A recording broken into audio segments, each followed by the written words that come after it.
Minister of Commerce and Industry, Government of India, to address us. Sir.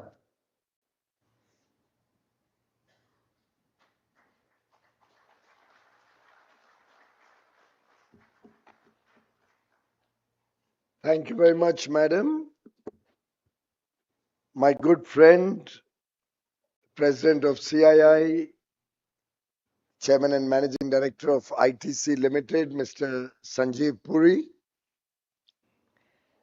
My very good friend and somebody I've always looked up to as a fellow chartered accountant who has brought a lot of pride in our profession and a lot of glory to all the work that chartered accountants have done in the country. President-elect Mr. Rajiv Memani, Mr. Mukundan, former President of CII, the pillar of India's industrial and economic growth story, and my dear brother Chandrajit Banerjee, somebody whom we look up to as the permanent undersecretary of the types we used to have in the Yes Minister series. Presidents will come and go, but Chandrajit Banerjee holds CII together.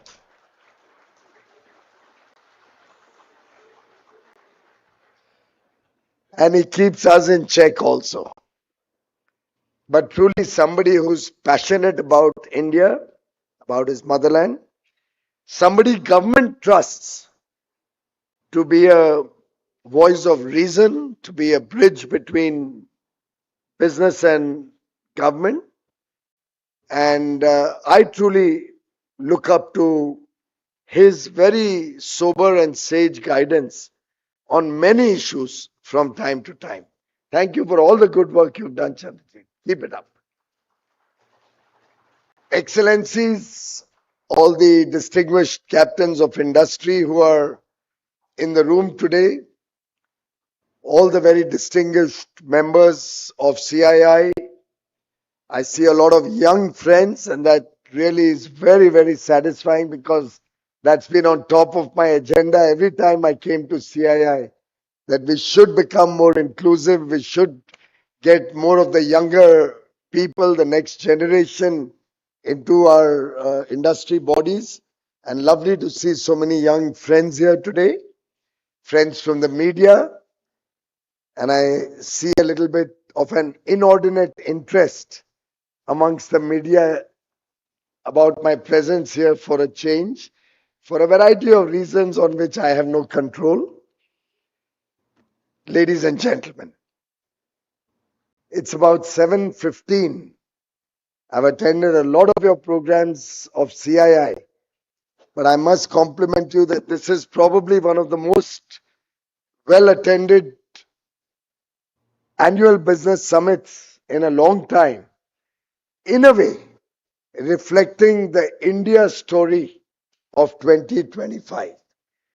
The fact that today this business summit was opened by none other than Shri Rajnath Singh Ji, the Honorable Defence Minister, shows that Indian industry, Indian business, and the people of India collectively stand with the country, stand with the government, stand for Operation Sindoor, and are committed and passionate about our sovereignty, the nation's integrity, our fight against terrorism, and Indian industry will not be found wanting anytime anybody tries to even raise a finger on India. Thank you very much for all your support.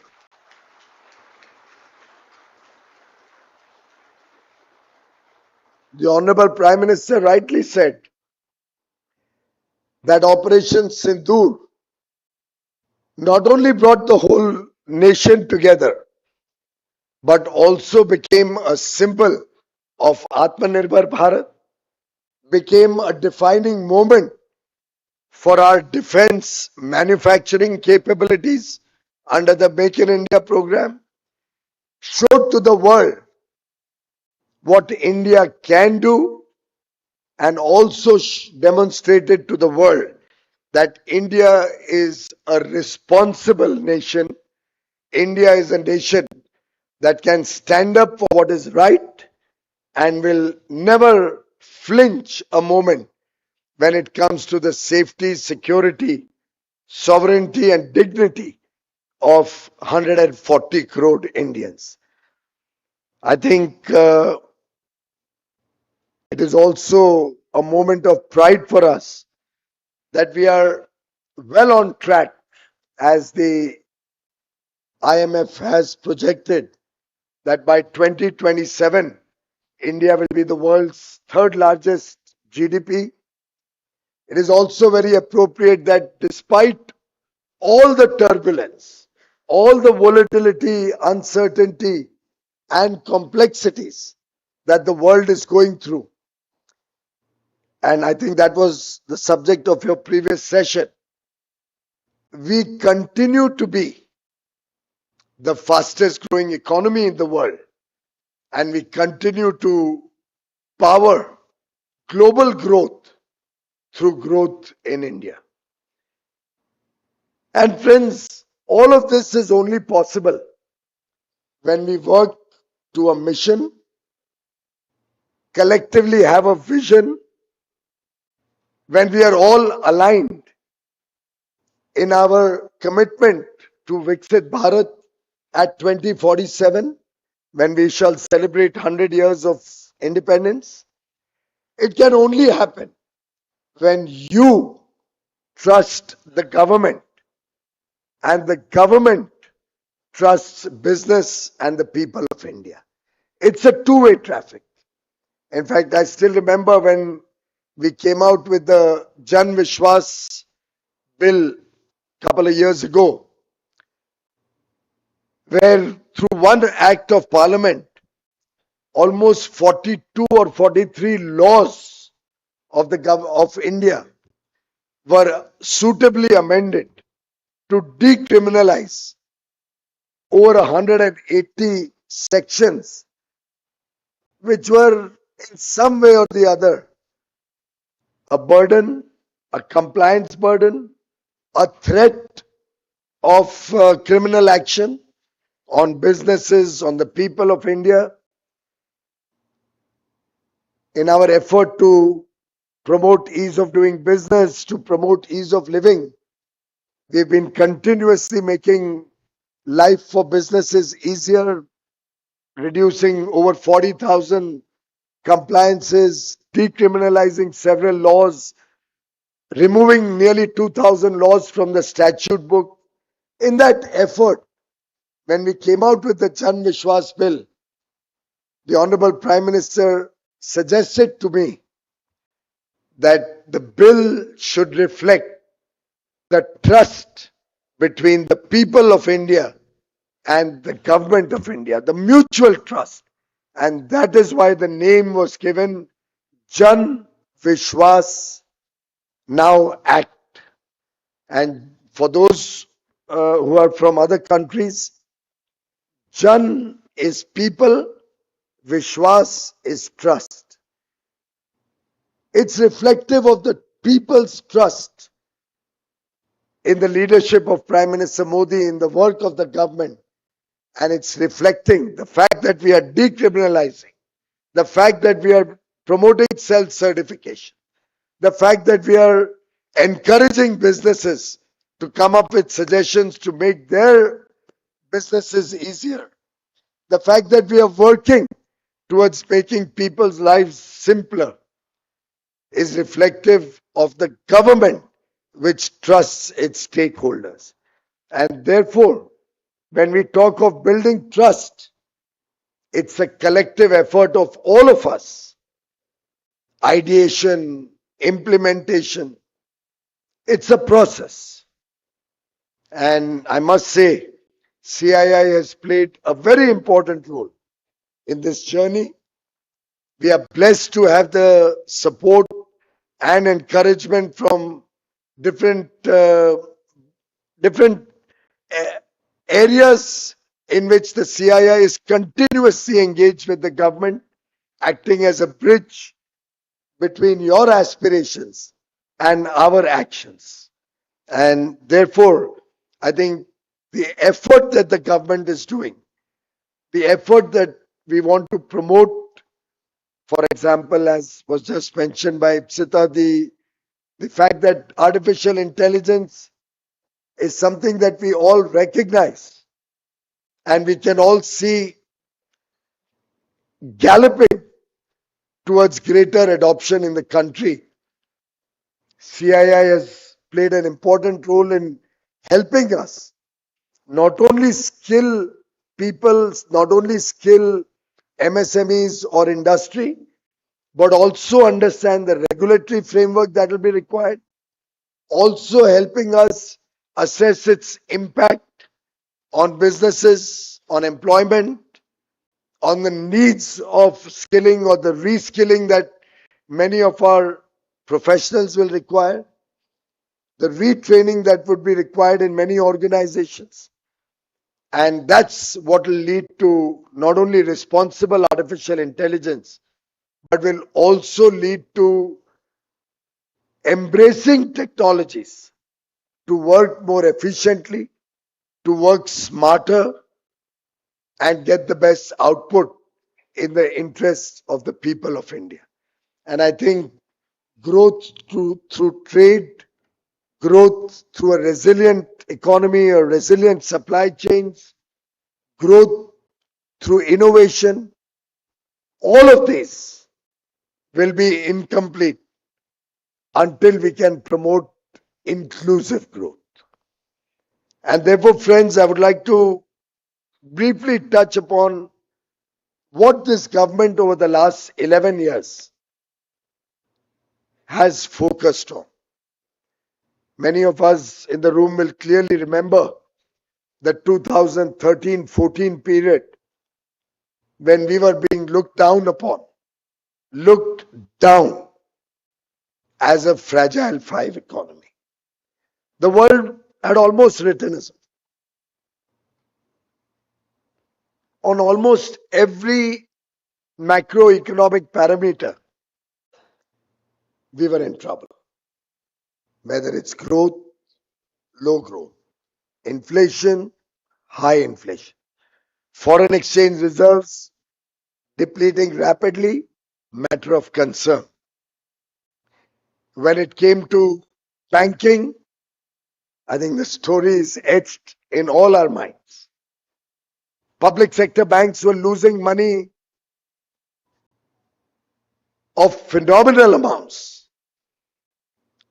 And we all know the kind of non-performing loans and difficult conditions in which the Indian banking system found itself. And all of us in business recognize that a strong banking system, large foreign exchange reserves, rapid growth in the economy, control on inflation, these are all the building blocks of a successful growth story of an economy that wishes to reach the benefits of development at that point of time to 1.2 billion people. Prime Minister Modi took three tracks in his vision to promote the India story to the world. On the one hand, he got cracking on strengthening all the macroeconomic fundamentals, strengthening the India economy, the India growth story, our ability to navigate difficulties, our ability to withstand challenges, crisis, and quickly got the Reserve Bank of India to look at targeting inflation on a 4% plus minus 2% band, mandated Reserve Bank for the very first time,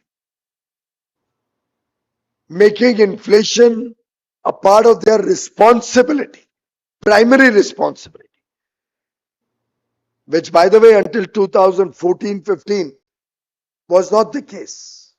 It was a part of their job, but they were not mandated by law to focus on inflation the way we did as soon as we came into government. Prime Minister Modi started looking at the twin factors of growth: infrastructure and investments in infrastructure, leading to investment led growth, and consumption and ability of the people of India to consume, to demand goods and services to lead to consumption led growth.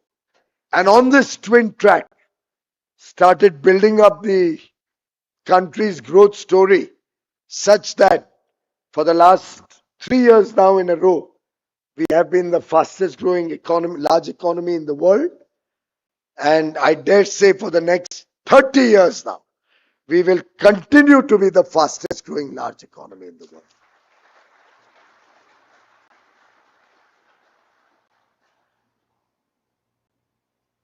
His second pillar, friends, and of course, this journey has led to a growth in the region of 6 or 7% on a sustained basis.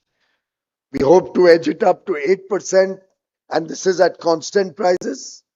On a nominal US dollar denominated GDP growth, we are nearly 9.5, 10%, because our foreign exchange, our currency has maintained stability.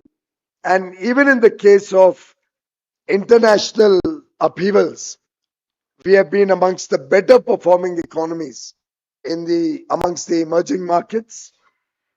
Today we sport the world's fourth largest foreign currency reserves at about $690 billion, more than twice what we had inherited. Our inflation story, I think, for the last 3 months has been below 4%. And I think the Reserve Bank has done a phenomenal job over the last 5 or 6 years in maintaining a good balance between liquidity in the market and between the interest rates and currency management that we have seen. Of course, the stock market, and of course, the stock market is not the only barometer, so kindly don't hold me to this. But by and large, the stock market discounts the future. And if we look at the 2014 to 2025 period, the stock market has probably grown 300%. It should be a 4x plus. If I remember correctly, and my memory doesn't fail me, somebody could probably use Chat GPT or Grok or the good old Google if you still use that. But I think the Nifty was probably at about 5,700 or 5,800 when we came into government in 2014. You must be a big investor.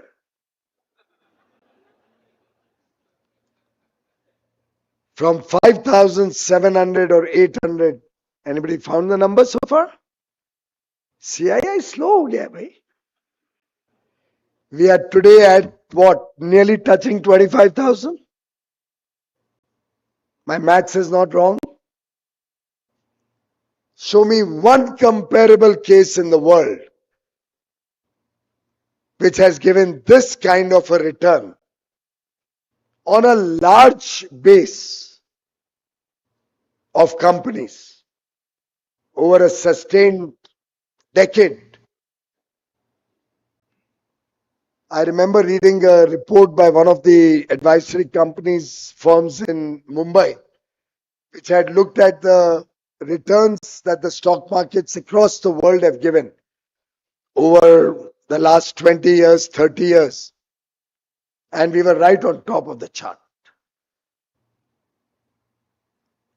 And we are not dependent on 1 or 2 or 10 or 20 scripts. Our returns are nearly 20% CAGR over probably a few hundred companies. over the last 20 years or 25 years. And which is what makes India a compulsive investment destination. You've seen the FDI numbers, they've consistently been breaking records. Saw a little slowdown for a year and a half. The last number I saw was again back to $81 billion. We are back on track on the growth trajectory, and we are working through international trading relations. A free trade agreement concluded with UAE, Australia, UK, the four EFTA countries, Switzerland, Norway, Iceland, and Liechtenstein.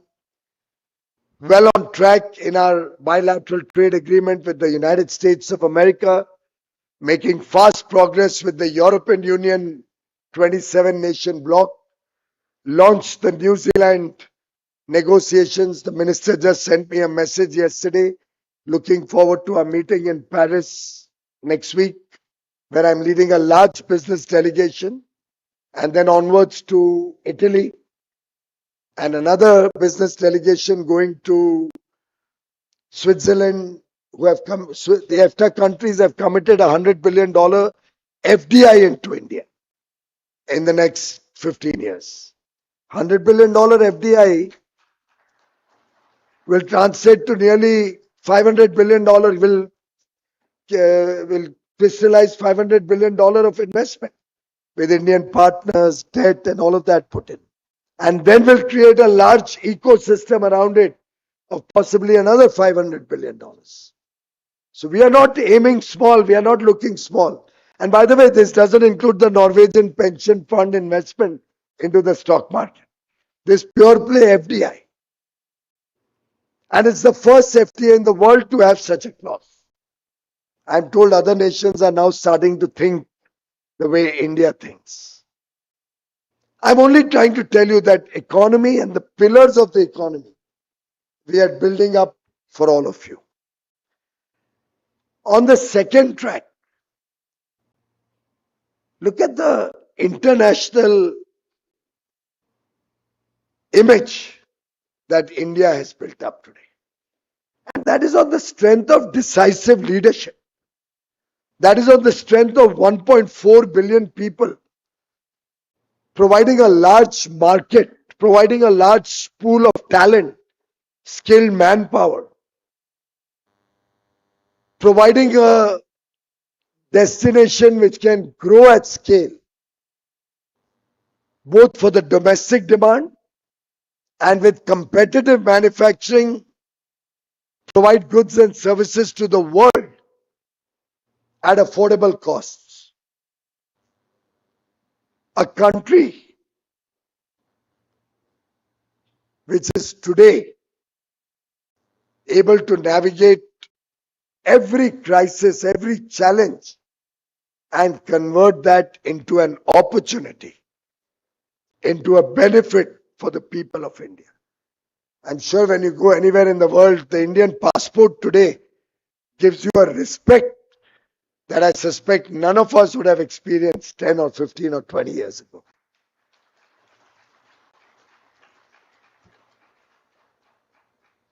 This international recognition and interest to work with India also gives us a great driver of the India growth story.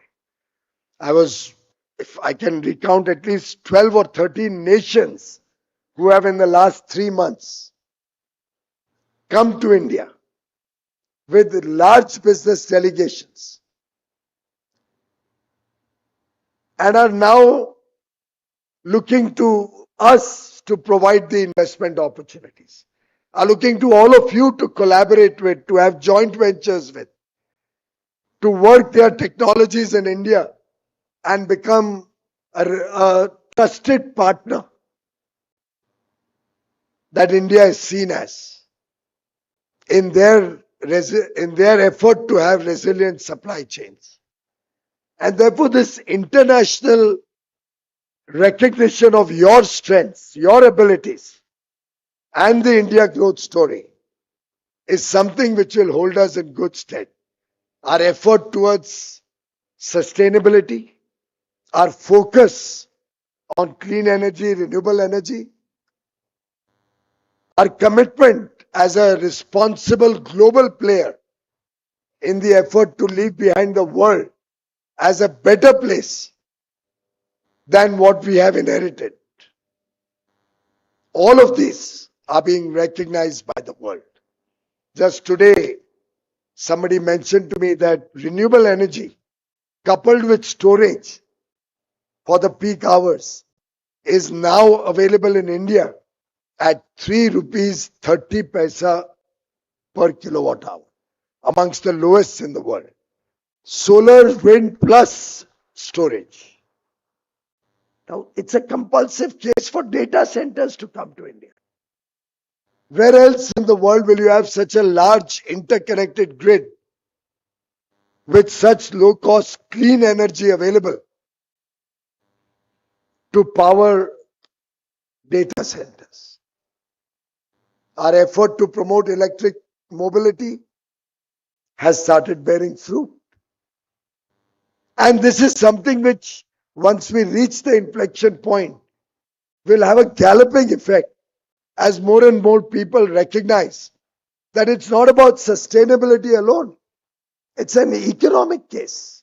Today, public transport, whether it's a taxi, whether it's a bus, or a logistics related truck, tempo, or pickup van, doesn't need any subsidy to convert or change over to the electric mobility ecosystem. On its own, it's a compulsive business case for all of us to adopt. And given that we now have plug-in hybrids as an option, we have range extenders or vehicles which have different models on which people with low usage, mid usage, or high usage can select what kind of mobility they want to move to.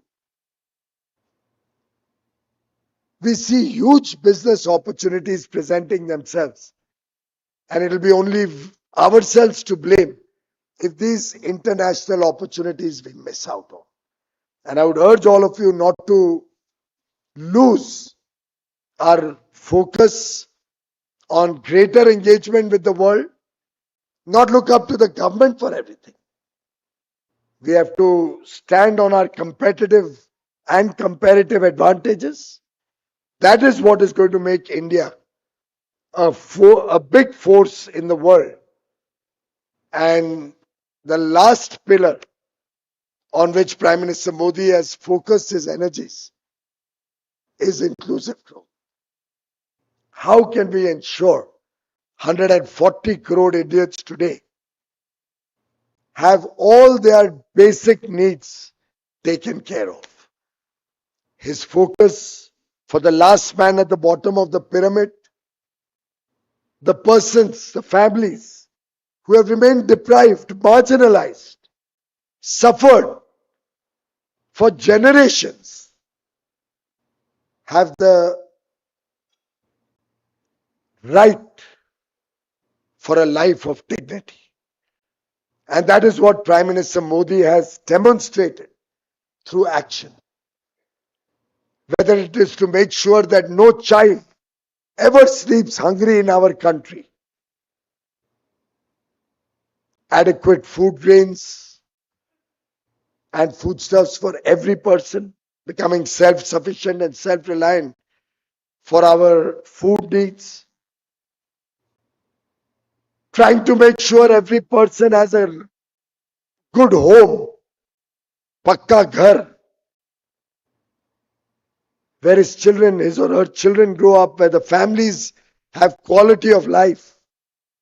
We already provided about 40 million homes to the poorest of the poor in our first 2 terms. In the 3rd term, we are hoping to add another 30 million homes, provided free of charge to those who have lived a life of indignity for years and years. 25% of the population of India would have received a free home by 2029. 25% of your brothers and sisters. Our effort is that everybody, every person in the country should have a home with 24 hours electricity, with good quality water flowing in from a tap available at home, digital connectivity reaching the nooks and corner of the country, and high quality digital connectivity. You've seen the fastest rollout of 5G at scale in India, faster than any other large country. The idea is to connect villages. The idea is to connect the nation with a network of high quality roads, highways, expressways, expand the rail network both to meet the needs of logistics and industry and the passengers and the people of India for their commute. Airports near every habitation, every area. We have grown to from 74 airports in 2014 to 158 airports today, hoping to grow to 225 airports in the coming few years. The idea being that connectivity, food, clothing, shelter, free healthcare for 700 million Indians through Ayushman Bharat, and quality education and skill development to empower 140 crore Indians. The basic needs, once they are taken care of, opportunities available for people of different caliber and different skills. We have one of the lowest unemployment rates today. Everywhere I go, people are saying we don't get people. In fact, farmers are also complaining they don't get labor now.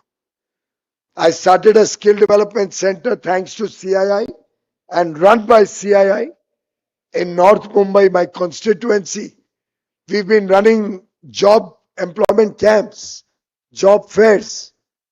The last time I visited, there were 5,000 jobs on offer of all types, 2,500 applicants only. In less than 8 or 9 months, nearly 12,500 or 13,000 people have already received a job there, and yet many more jobs available. We are now running a campaign to educate people that please come here, you'll get a guaranteed job. And if you want to upgrade your skills, you'll get a guaranteed free of charge skill training thanks to CII. There's so much happening. So much happening. And the effort is no child in the country should remain deprived. Everybody gets the basic needs of life taken care of. And that, ladies and gentlemen, is building the trust of the people of India in the India story, in the India at 2047 story, is building the confidence in the people to aspire big, to have ambitions which transcend the normal. And on these three pillars, strong macroeconomic fundamentals, a nation respected across the world as a trusted partner with whom the world wants to do more business, where we are respected, where we are recognized for our work, and a nation of 140 crore aspirational Indians. On these three tracks, ladies and gentlemen, we are preparing India for Viksit Bharat 2047, a developed nation, a prosperous nation, where speed, skill, and scale will define our journey, our growth journey. And capitalism will coexist with socialism so that we prepare for the integrated development of every human being. The core of my party's philosophy, the ideology with which the Bharatiya Jansangh was formed, which today is the Bharatiya Janata Party, was integral humanism. A human being is defined by an integrated development of every element of his life. And that, ladies and gentlemen, is what the Prime Minister has worked for. The integrated development of the nation, the integrated development of 140 crore Indians, leading to our own contribution to the world, which we look upon as our family. Thank you very much.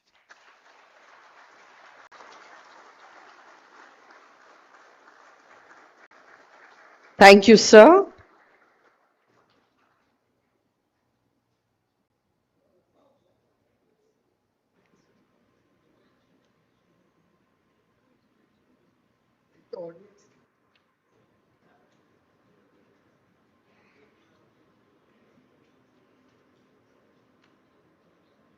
Thank you, Honorable Minister, for this very inspiring session where you clearly articulated the transformation India has seen since 2014.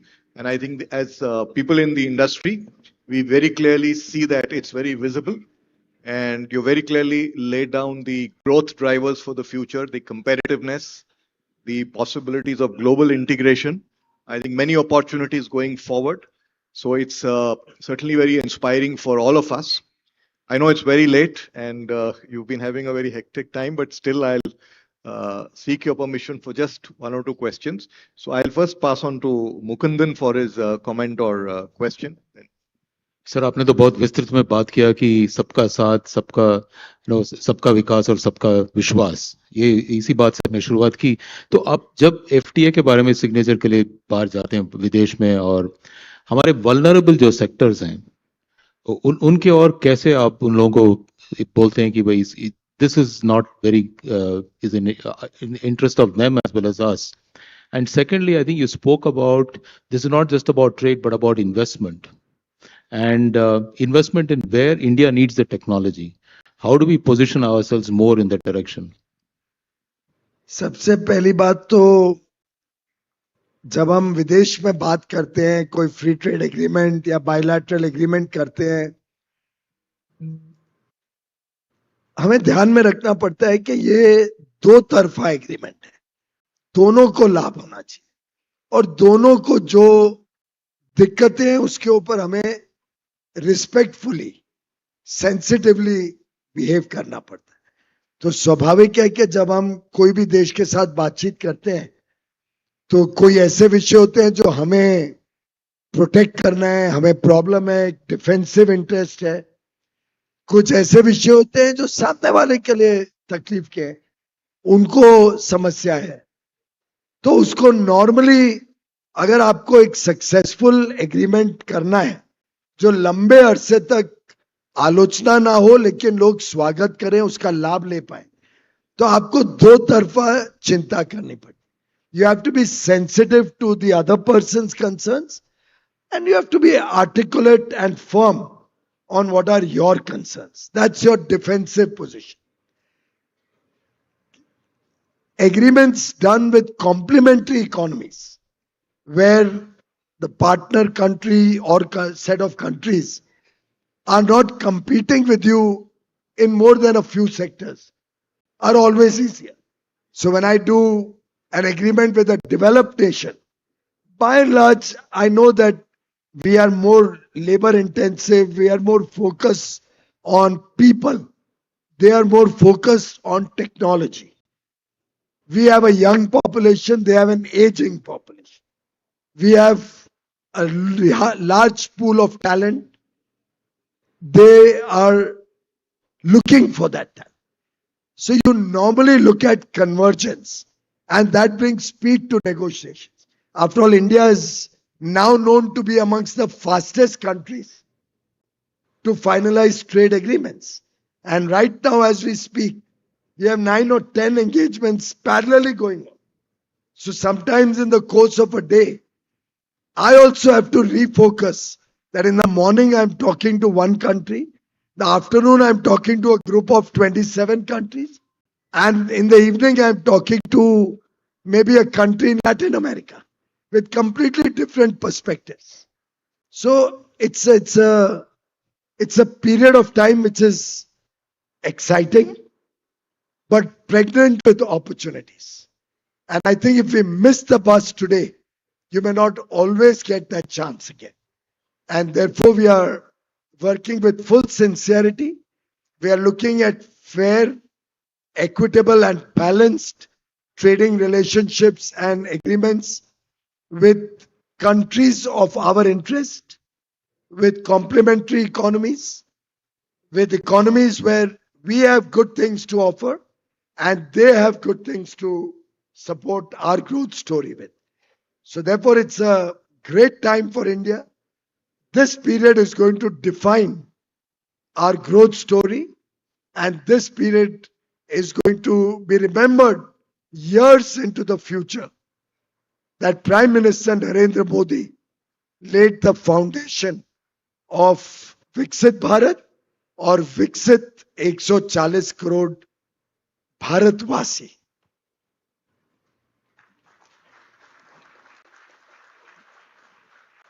I think, thank you, sir, for that comment. And I think in industry, all of us do resonate with the view that the FTAs that you have done in the recent past, you have led, and the FTAs that you're focused on now are the ones that will really be mutually beneficial, where there will be a lot of synergy and there's a lot of opportunity there. And we are all looking forward to it. Let me now pass on to Rajiv for his concluding comments. Yeah, I just maybe I can just sit here in the interest of time. But firstly, I would echo what you talked about FTAs, and I know that the amount of effort that has gone into building these, and sometimes I know the honorable minister's frustration in getting feedback from industry, and and then so that he has enough, he's armed enough to be on the negotiation table. He doesn't need that much of ammunition, but so that he's adequately armed to negotiate a fair deal for India. But in spite of that, I think he makes personal calls, personal efforts, and I've been witness to the meetings that he has had on these, where he gets into the bill of material and all those things before you to understand, so that he can fully appreciate, understand, and challenge at the same time. And also a lot of areas of in some of these areas, a lot of areas of controversy, of challenges, whether it's QCOs, whether it's other things, where he has very fiercely put India's point of view and has taken a lot of challenges from some of our trading partners. But I think I must compliment you, and I also must compliment you for the speech today. I think it was really an outstanding remarks that you made. There are two or three things that I would definitely would want to capture. I think what you talked about trust, and I think in the afternoon we had a very eminent past president who talked very elaborately about how trust has been an article of faith for CII, and it's something where we need to have a much more proactive posture, so that we build and emphasize on this much more.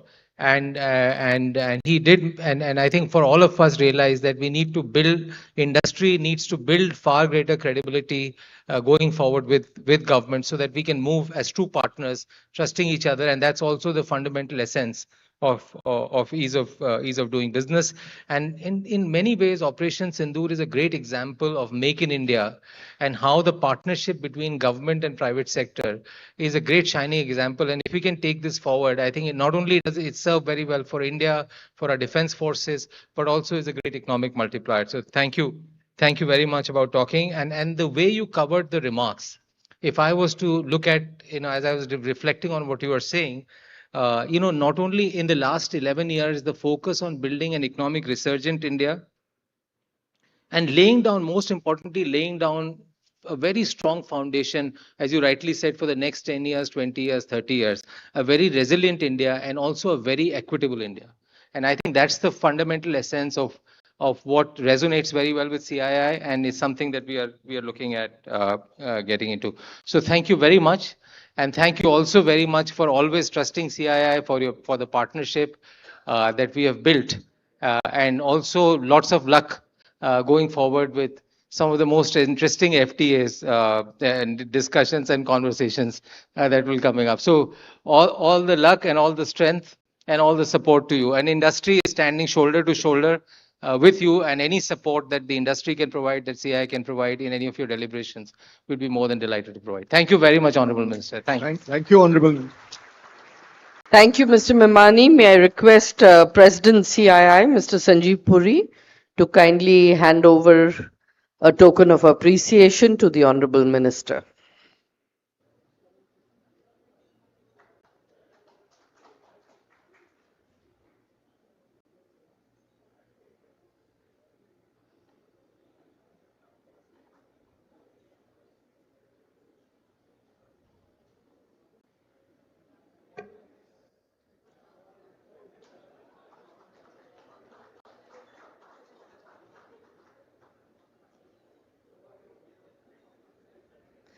Thank you, ladies and gentlemen. With that, we come to the conclusion of day one of the CII Annual Business Summit 2025. We look forward to seeing you all here tomorrow again.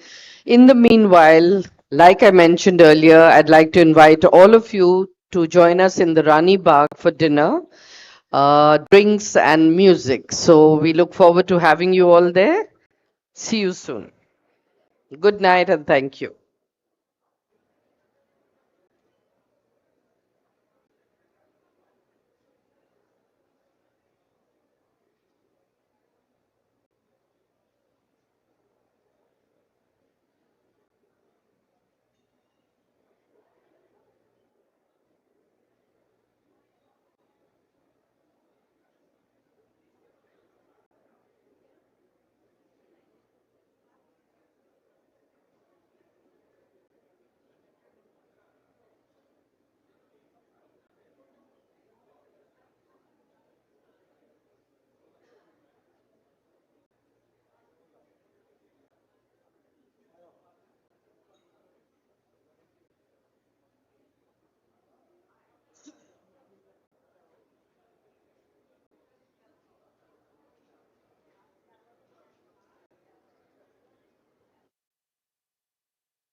to Shri Piyush Goyal, Honorable Minister of Commerce and Industry.